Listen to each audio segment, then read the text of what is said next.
आयामों से बाहर है। उसके आगे है छठा आयाम, जिसमें निवास करते हैं महाविष्णु।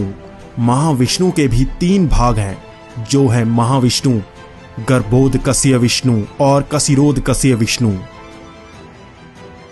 इसमें महाविष्णु तत्व और ऊर्जा का निर्माण करते हैं, जिससे इन 5 आयामों का निर्माण होता है। इसे ही महातत्व कहा जाता है। गर्भोदकस्य विष्णु हर ब्रह्मांड का निर्माण करवाते हैं, उन्हीं से ब्रह्मा का जन्म होता है। उसके बाद है कशिरोदकस्य विष्णु, जो हमारी 3 आयामी सृष्टि के हर तत्व और परमाणु में विलीन है। जब हम ध्यान करते हैं तो हम कशिरोदकस्य विष्णु को महसूस करते हैं। जब हम इसका ज्ञान पा लेते हैं तो हम भौतिक माया से बाहर आ जाते हैं। इसी से हम परमात्मा को महसूस करते हैं। इसके बाद है 7वां आयाम, जिसे सत्य आयाम या ब्रह्म ज्योति कहते हैं। इसे ही हमारे वेदों में आकाशित रिकॉर्ड की तरह भी प्रस्तुत किया जाता है। एक योगी जब गहन साधना करते हैं तब वो इसी आयाम को महसूस करते हैं। इसी आयाम में समाया है वो अनंत ज्ञान, जिसकी मदद से मनुष्य देवता की श्रेणी में चला जाता है। इस आयाम का बोध पाने वाला महाज्ञानी होता है, जिसके ज्ञान चक्षु चरम सीमा तक पहुंच जाते हैं। इसके बाद है 8वां आयाम, जिसे कैलाश कहा जाता है। इस आयाम में भगवान शिव का भौतिक रूप निवास करता है।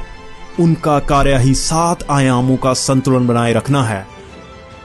इसीलिए सिद्ध योगी भगवान शिव को पाने की कोशिश करते हैं, क्योंकि सत्य आयाम से ज्ञान पाकर हर योगी भगवान शिव को पाना चाहता है। यही मोक्ष का रास्ता है। उसके बाद है 9वां आयाम, जो है वैकुंठ। इसी आयाम में नारायण निवास करते हैं, जो हर आयाम को चलाए रखते हैं। मोक्ष को प्राप्त करने का मतलब ही इस आयाम में परमात्मा में समा जाना है। हर आयाम इसी से बना है। यही आयाम निर्माण का स्रोत है। मोक्ष की प्राप्ति पर हर आत्मा शून्य होकर इस आयाम में लीन हो जाती है। इस आयाम में बोध भी खत्म हो जाता है। इसके बाद है 10वां आयाम, यानी कि अनंत आयाम। यही वो आयाम है जहां पर परम सत्य परमात्मा निवास करते हैं। ये आयाम हमेशा से मौजूद था। इस पूरे आयाम को ही हम आयाम न कहकर सत्य परमात्मा भी कह सकते हैं। हिंदू धर्म में इन्हें ही अलग अलग नामों से जाना जाता है। इन्हें ही निराकार अनंत सदाशिव कहा जाता है। इन्हें ही सत्य विष्णु भी कहा जाता है। इन्हें ही अलग अलग नामों से जाना जाता है। इन्हीं का अंश हर आयाम में अपना कार्य कर रहा है।